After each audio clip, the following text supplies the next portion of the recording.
საღამომშვიდობის ეთერში გადაცემა აქცენტების სტუდიაში მუშაობ მე ჟურნალისტი ეკა კვესიტაძე. გადაცემის პირველ ნაწილში ჩვენ ვისაუბრებთ სახელმწიფო დეპარტამენტის მოხსენებაზე ადამიანის უფლებების შესახებ და ამ თემაზე გადაცემის სტუმრები არიან სახალხო დამცველი გიორგი ტუღუში, ასევე საქართველოში ამერიკის ელჩი ჯონ ბასი. გადაცემის მეორე ნაწილში ჩვენ გვექნება დისკუსია იმედის გარშემო. დისკუსიის სტუმრები არიან მედია ექსპერტი ნინო დანელია, პოლიტოლოგი გიანოდია, ასევე 24 საათის რედაქტორი პაატა ვეშაპიძე. გადაცემის დასკვით ნაწილში ამავე თემაზე ჩვენი სტუმარი იქნება დეპუტატი პალიკო კუბლაშვილი, ასევე გადაცემის მსვლელობის დროს ჩვენ გეგმავთ ჩართვას გიორგი არველაძესთან, რომელიც ახლახანს დაბრუნდა თბილისში.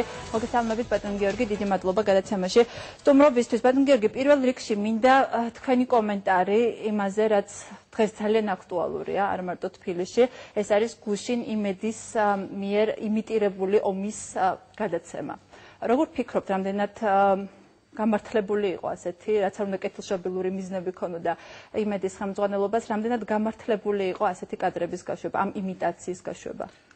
პირველი რაც შეიძლება აღინიშნოს, რომ სახეზეა კონკრეტული სტანდარტის დაღუპვა და ეს სტანდარტები მნიშვნელოვანია სწორედ იმიტომ, რომ ისინი პირველ რიგში ძალიან დიდ მნიშვნელობას ატარებს საზოგადოებისთვის და ჩვენ ხედავთ, რომ გარკვეული სტანდარტის დარღვევამ რამდენად მძიმე შედეგები შეიძლება გამოიწვიოს.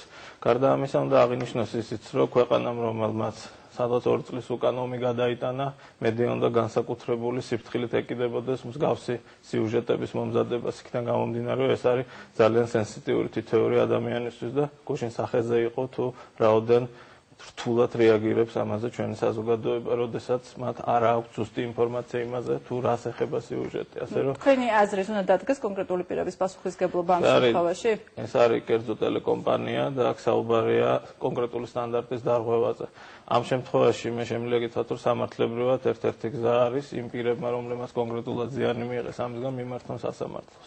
სახალხო დამცველის მხრიდან აქ კონკრეტულად ჩასარევი სამართლებრივი კუთხით არ არის, იმიტომ რომ მექანიზმი ამისთვის არ არსებობს სამართლებრივად. გასაგებია, გადავიდეთ მოხსენებაზე, სახელმწიფო დეპარტამენტის მოხსენებაზე. ამ მოხსენებაში არის გამოყოფილი ძირითადი თემები.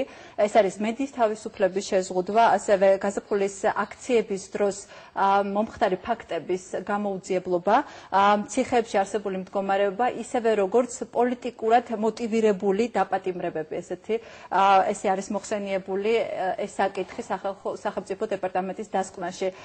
ეთანხმებით თუ არა ამ დასკვნაში მოყვანილ ფაქტებს და ფიქრობთ თუ არა, რომ ეს არის ის, რაც ყველაზე მნიშვნელოვანია დღეს საქართველოში ადამიანის უფლებების კუთხით? პირველ რიგში უნდა აღინიშნოს, რომ ეს ანგარიში არის საკმაოდ მნიშვნელოვანი დოკუმენტი და საკმაოდ ფართო დიაპაზონის, იქიდან გამომდინარე, რომ ძალიან ბევრი თემაა შიგნით მოცული ადამიანის უფლებების კუთხით. ასევე მე მინდა ხაზი გაუსვა იმას, რომ ძალიან ბევრი ფაქტი, რომელიც მოყვანილია ამ ანგარიში, ეს არის სწორედ კონკრეტული საქმეები, რომლებზეც მუშაობდა სახალხო დამცველის აპარატი. ბოლო დროის განმავლობაში კარი გამახვილებული ყურადღება არაერთ სფეროზე, რომელიც ძალიან მნიშვნელოვანია, მათ შორის თქვენ ჩამოთვალეთ, ახსენეთ კონკრეტული სფეროები და მინდა აღვნიშნო, რომ დასკვნა არის საკმაოდ კომპეტენტური და მასში არის მოცემული ძალიან ბევრი კონკრეტული ფაქტი. და საკმაოდ კრიტიკულიც. მოდი კონკრეტულად გავყვეთ ამ თითოეულ თემას. მათ შორის პოლიტიკურად მოტივირებულ დაპატიმრებებს, ესეთი ფორმულირება აქვს ამას დასკვნაში, დაახლოებით წინა ომბუდსმენის მოხსენებებში მუდმივად ფიგურირებდა პოლიტიკური პატიმრები. თქვენს მოხსენებაში არ ფიგურირებს ესეთი ცნებები. ესეთი ცნება, როგორც არის პოლიტიკური პატიმარი საქართველოში, არის მუდმივი აზრთა ჭიდილი იმაზე, გვყავს თუ არა პოლიტიკური პატიმრები. ხელისუფლება ამტკიცებს, რომ არა გვყავს. ოპოზიცია ამტკიცებს, რომ პოლიტიკური პატიმრები დღეს ძალიან ბევრია საქართველოში. თქვენი შეფასება, როგორც სახალხო დამცველის, რა არის? თვითონ დასკვნაში ნათქვამია, რომ მოდიოდა ინფორმაცია იმაზე, რომ არის 0, არის 14, არის 41, არის 100 და არის 1000 პოლის პატიმარი. რაც შეეხება კონკრეტულად იმას, თუ რა ხდება ანგარიში და რა არა, სახალხო დამცველის ფუნქცია არ არის პოლის პატიმრის სტატუსის ვინმესთვის მინიჭება და ამას იგი ვერ გააკეთებს, იმიტომ რომ პოლის პატიმარი სამართლებრივ ცნებას არ წარმოადგენს. რაც შეეხება კონკრეტულ საქმეებს, რომლებიც ბადებს სერიოზულ ეტს, როგორც საზოგადოების მხრიდან, ასევე დაუსაბუთებელი დაპატიმრებები, არის რამდენიმე საქმე, რომელიც მოხდა ჩვენი ყურადღების ქვეშ, ანუ საქმეები, რომლებიც ჩვენ მოგვეწოდა, ჩვენ შევისწავლეთ და რამდენიმე საქმეში აღმოჩენილია დარღვევები, რომლებიც უკავშირდება იგივე სამართლიანი სასამართლოს უფლებას და ეს საქმეები ასახული იქნება სახალხო დამცველის მომავალ ანგარიშში. ანუ სწორედ ეს ის საქმეებია, რომელთა ნაწილზეც საუბარია იგივე აი ზუსტად ამ დასკვნაში. მაგრამ როდესაც ოპოზიცია ითხოვს პოლიტიკური პატიმრების გათავისუფლებას და ეს არის პერმანენტული მოთხოვნა ბოლო პერიოდის განმავლობაში, ვის გათავისუფლებას ითხოვენ ისინი? როდესაც ხვდებით ოპოზიციას, ვინ არიან ეს ადამიანები, რატომ არიან ისინი დაპატიმრებული და რატომ ახადებს ოპოზიცია, რომ ესენი არიან პოლიტიკური პატიმრები? ბოლო დროს თვითონ ტერმინი შეიცვალა, უფრო ხშირად იყენებენ ამ ბოლო დროს უკანონო პატიმარს, ვიდრე პოლიცპატიმარს. რაც შეეხება ეხლა უკანონო პატიმრის ცნება, ეს უფრო გაცილებით ახლოა სამართლებრივ თემასთან.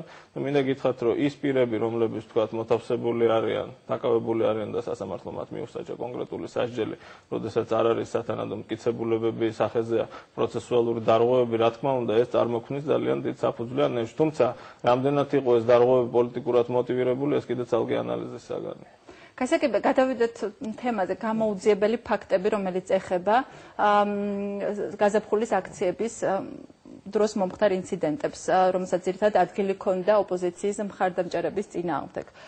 მაშინ, როდესაც თითქმის ყველა ფაქტია გამოძიებული, რომელიც ეხებოდა ოფიციალურ პირებს, გამოუძიებელია ძალიან ბევრი ფაქტი, რომელიც ეხებოდა ოპოზიციის წარმომადგენლებს ან მათ მხარდაჭერებს.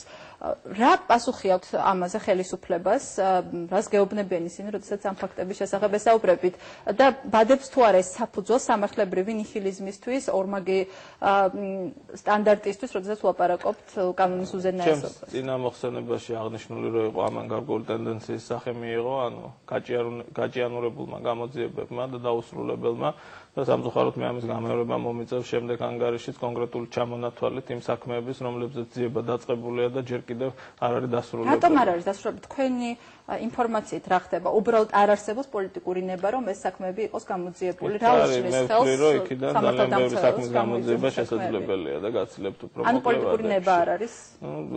უფრო ზუსტი მიდგომა რომ იყოს, ალბათ შესაძლებელი იქნებოდა ამ საქმეების დროული გამოძიება.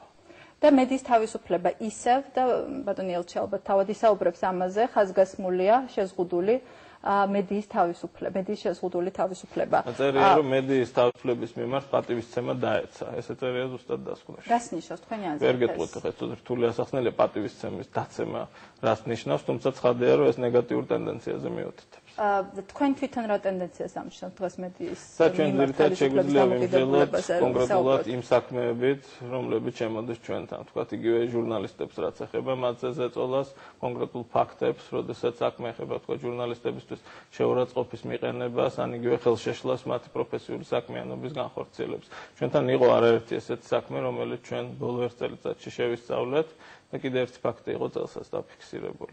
და არის მუდმივად ჩივილი იმაზე ჟურნალისტების მხრიდან, განსაკუთრებით რეგიონალური ჟურნალისტების მხრიდან, რომ მათ მიმართ დაწყებული საქმეები, ანუ შეურაცხყოფის მათი პროფესიული მუშაობის ხელის შეშლა არ არის გამოძიებული სამართალდამცავების მხრიდან. რამდენიმე ფაქტი, ერთ-ერთი იყო გაზეთ ბათუმელების ფაქტი, რომელზეც ჩვენ მივმართეთ პროკურატურას და უგზავნეთ შესაბამისი მასალები.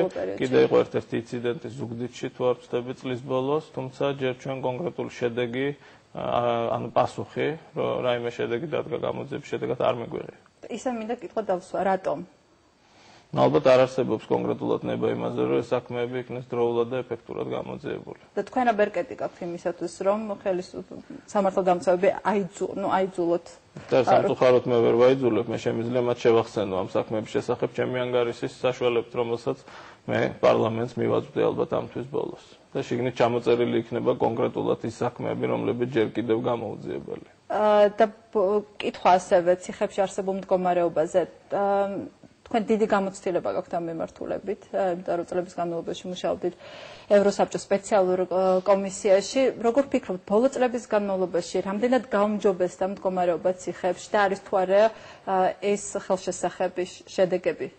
რა თქმა უნდა, არის ნაწილი, სადაც არის მკვეთრი გაუმჯობესება, განსაკუთრებით ეს შეეხება რიგ დაწესებულებებში საყოფაცხოვრებო პირობების გაუმჯობესებას, პატიმრებისთვის და მთელი რიგი თემების მოწესრიგებას, მაგრამ რაც შეეხება მთელ რიგ ისეთ მიმართულებებს, როგორიც არის ჯანდაცვა, როგორიც არის იგივე რეჟიმი გარკვეულ დაწესებულებებში და მთელ რიგ დაწესებულებებში დარჩენილი გაუსაძლისი პირობები, ზოგში ეს დღემდე იმდენად პრობლემატურია, რომ კრიტიკას ვერ უძლებს. აქედან გამომდინარე, ამ სისტემაში მიუხედავად პოზიტიური ძვრებისა, მთელ რიგი მიმართულებებით რჩება ძალიან ბევრი მოუგვარებელი პრობლემა, რომელზეც მე მექნება ასევე საუბარი პარლამენტში ჩემ მოხსენებას, სადაც იქნება საკმაოდ ვრცელი დასკვნა დღეს არსებულ ვითარებაზე. ანუ ყველაზე ახალი მონიტორინგი, რომელიც ჩატარდა, ჩვენ ეხლა ხან დავასრულეთ სწორედ საჯარო ასულებს დაწესებულებების მონიტორინგი, იქ იქნება მითითებები ყველა იმ ნაკლოვანებებზე, რომლებიც დარჩენილია ამ სისტემაში. დავან გიორგი, ბოლო კითხვა, თქვენი აზრით რა არის დღეს ყველაზე მთავარი პრობლემა საქართველოში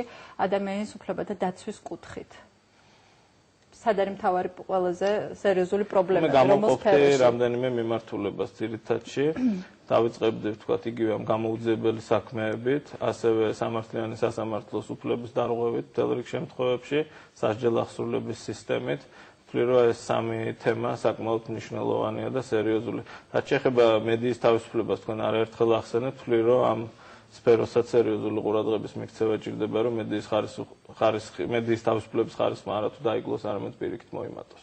დიდი მადლობა, ეს იყო გიორგი ტუღუში, წარმატებებს გისურვებთ, კარგად გრძანდებოდა. ჩვენ ამდენიმე წუთში დავბრუნდებით პირდაპირ ეთერში საქართველოში ამერიკის ელჩთან ჯონ ბასთან ერთად.